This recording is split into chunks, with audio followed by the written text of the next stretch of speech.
let's transition back to the NFL as the San Francisco 49ers. They beat the LA Rams 31-14. They improved to 4-4 on the season for the 49ers. Christian McCaffrey, he became the first player since 2005 to run, pass, and throw a touchdown in the same game. Jimmy Garoppolo had a great performance as well for the 49ers. He went 21 of 25. He threw for 235 passing yards, 2 touchdowns.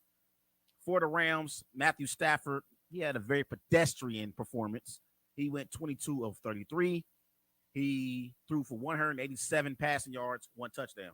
So my initial reaction to the 49ers beating the Rams is Kyle Shanahan owns Sean McVay. I believe that Kyle Shanahan has improved to 9-0 versus Sean McVay in the regular season. Now, the one time where Sean McVay did beat Kyle Shanahan was in the NFC Championship game last year when the Rams beat the 49ers 23-20 at SoFi Stadium. But other than that, Kyle Shanahan has completely dominated Sean McVay. And in this matchup, the 49ers prove that they are far ahead of the LA Rams. Remember, coming into this game, the 49ers, they didn't have Deebo Samuel, their best perimeter player, and Jimmy Garoppolo had his best performance of the season without his best receiver. Garoppolo threw for over 200 passing yards. He completed 84% of his passes, only had 4 incompletions the entire afternoon. And the 49ers, they had 257 passing yards for the game. That 49ers offense completely dominated that Rams defense. This is a Rams defense that has Aaron Donald and Jalen Ramsey. But I don't believe Jalen Ramsey is still the player that he was in his prime. I think Jalen Ramsey's best days are behind him. I don't think he's in his prime anymore. I still think Aaron Donald is one of the best defensive players we have in the NFL. But that 49ers offensive line, the way they are able to move players around and create running lanes for their running backs, it's amazing. It's amazing. Their offensive line, they got Jake Brendale up front. They got Aaron Banks. They got Trent Williams back in the mix. They got Spencer Buford, Mike Baglinci. So that 49ers offensive line is one of the best offensive lines in the NFL. And I believe the acquisition of Christian McCaffrey and what Kyle Shanahan is going to be able to do with Christian McCaffrey in that offense, it's going to be hard for opposing teams to stop it. Seriously. Because McCaffrey, not only is McCaffrey an elite running back, McCaffrey is a receiver who you can line up on the outside and he can make plays for your offense. McCaffrey can line up like a receiver and make plays for your offense. He's a nightmare for opposing defensive coordinators because they have no one who can guard Christian McCaffrey in open space. In this game, Christian McCaffrey was the best player on the field. He had 18 carries, 94 rushing yards, 1 rushing touchdown. The man even threw for a touchdown pass in this game. And he had 8 receptions, 55 receiving yards, 1 receiving touchdown. Christian McCaffrey was the best player on the field. And Kyle Shanahan and John Lynch, he's the general manager for the 49ers, they look like they had the steal of the season going and getting Christian McCaffrey. Christian McCaffrey is going to be key for the 49ers as they go on their Super Bowl run. There are other running backs in their offense that they had in previous years, like Raheem Mostert and Jeff Wilson. They were serviceable. But Christian McCaffrey, if he can stay healthy, Christian McCaffrey can be an X factor for the 49ers to go on a Super Bowl run. He's a security blanket for Jimmy Garoppolo. When he gets in trouble in the pocket, he could dump the football off to McCaffrey, and McCaffrey can make plays in the open field and make guys miss. What a steal by John Lynch and Kyle Shanahan going and getting Christian McCaffrey. I said from the beginning, when they made this trade, I said if McCaffrey stays healthy, I look at the 49ers as being the favorites in the NFC. I know everyone's talking about the Philadelphia Eagles, but right now, if it was a playoff game played in Philly at Lincoln Financial Field, 49ers versus the Eagles, I'm taking the 49ers. 49ers, they have the experience, they have the head coach, and they have elite playmakers who can get them to a Super Bowl. So if the 49ers played the Eagles today in a critical playoff game, I'm taking the 49ers. That's how great I believe this 49ers team is. I hate the 49ers as a Packers fan, but I have to be honest about what I'm seeing from the 49ers and how they can go on a run. 49ers definitely the team to beat in the NFC. Facts.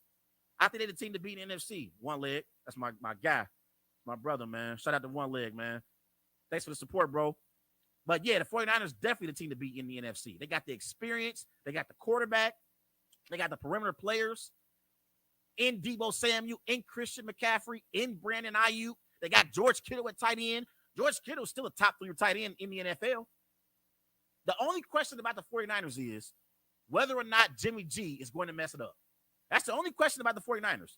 And I don't believe Jimmy G is a franchise quarterback. I've been consistent with my opinion on Jimmy Garoppolo. There are people who are 49ers fans who talk about Jimmy G and how, oh, Jimmy G's a franchise quarterback. Jimmy G has a great winning percentage as a quarterback. I don't get caught up in that because when the lights are at its brightest, Jimmy G underperforms. Look at Jimmy G in 6 career playoff starts. His passing yards per game is 160. His touchdown to interception ratio is 4-6. His passer rating is 74.1. And in the fourth quarter of all these playoff games, Jimmy Garoppolo has 0 touchdowns, 3 interceptions, 28.0 quarterback rating. I don't believe in Jimmy Garoppolo, but the 49ers are so good to where Jimmy Garoppolo could manage the game and they could possibly get to a Super Bowl even without Jimmy Garoppolo having to outperform the opposing team's quarterback. Remember back in the 2020, it might have been the 2021, it might have been 2019 NFC Championship, Packers at 49ers. In that playoff game, Jimmy Garoppolo only had 8 pass attempts. 8 pass attempts, and the 49ers blew out the Packers. So the 49ers, they could overcome Jimmy Garoppolo's deficiencies if their defense shows up to play, and they got one of the top defenses in the NFL. They're led by defensive coordinator DeMeco Ryans. Defensively, they got Nick Bosa up front. They got Arik Armstead. At linebacker, they got Fred Warner. In their secondary, they got Tre'Davious Ward, Jimmy Ward. So this 49ers team is loaded. They are loaded, man. They are in a prime position to go on a run in the NFC. The best teams right now in the NFC are the Vikings and the Philadelphia Eagles. And the Dallas Cowboys as well. I throw them in there too. And I think the 49ers can beat all 3 of them. The 49ers can beat the Cowboys, Eagles, and Vikings. So 49ers they play some great football. They 4-4. Don't look at their record and believe they can't go on a run. They're better than 4-4. 49ers are a better football team than what their current record says they are. Now, let's go to the Rams. Rams at 3-4, it's a chance of LA Rams, the defending Super Bowl champs, are done. And the reason why I say that is they are a one-dimensional football team.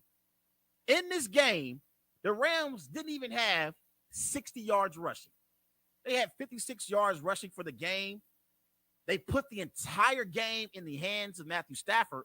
And me personally, I don't believe Matthew Stafford is capable, like a Patrick Mahomes, like a Josh Allen, like a Justin Herbert, at being able to carry his team to the promised land and win football games. I think Matthew Stafford is the type of quarterback that needs a reliable rushing attack to be effective.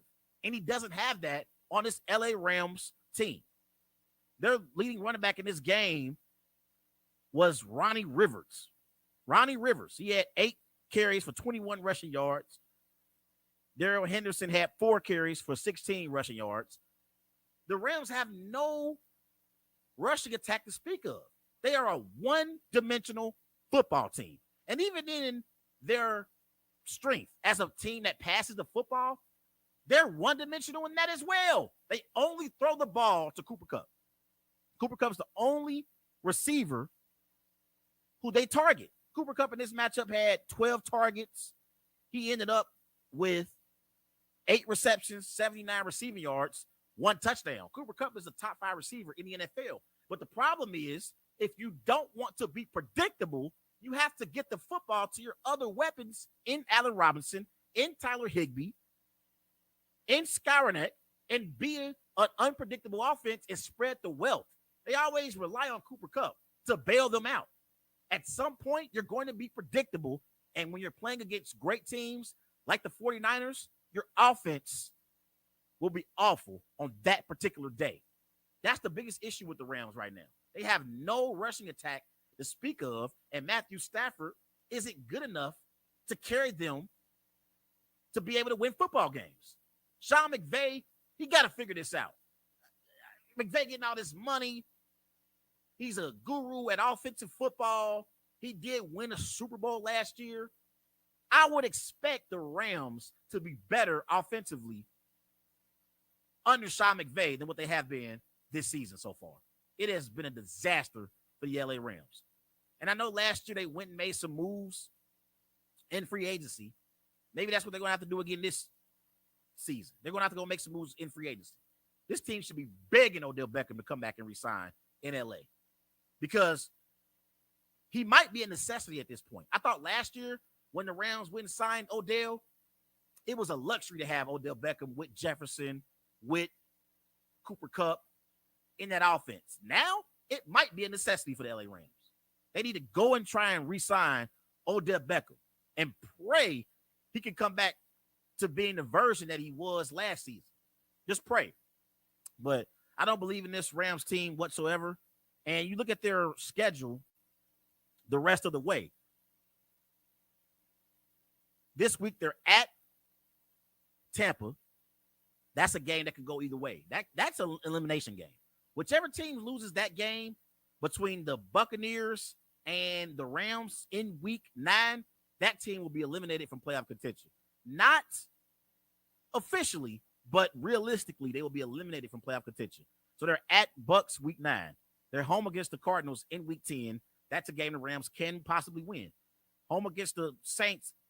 Oh, I'm sorry, they're away. They're at New Orleans in week 11. That's a game they could possibly win, but that's a game they could possibly lose as well. That's a tricky game for the Rams. Week 12, they're at Kansas City. That's a loss. Week 13, they're home against the Seahawks. The way the Seahawks are playing right now and the way Geno Smith is balling, that's a game the Rams could lose. Week 14, they're home against the Raiders. That's a game they could possibly win, but they can lose that game as well. It's a toss-up. Week 15, they're at Green Bay. That's a game that's a toss-up. Week 16, they are home against the Broncos. That's a game that's a toss-up. Raiders, Packers, Broncos are all toss-up games for the Rams. If they want to be a playoff team, they got to win all 3 of them. And then in week 17, they're at the Chargers. That's a home, away from home game for the Rams. That's a game that I would favor the Chargers to win over the Rams. And then week 18, they're at Seattle. Pivotal game in the NFC West. So right now, I think it's going to be a struggle for the Rams to make the playoffs. I think it's going to be a struggle. They could possibly finish 7-10, 8-9, 9-8. That's no matter what happens with the Rams the rest of the way, they're going to be a fringe playoff team. If they do get into the playoffs, they'll be a 6 or 7 seed. They'll be a wild card team. They ain't winning the NFC West. Not with the way the Seahawks are currently playing. Not with the way the 49ers are currently playing. That's my thoughts on the 49ers Rams matchup in the NFC West.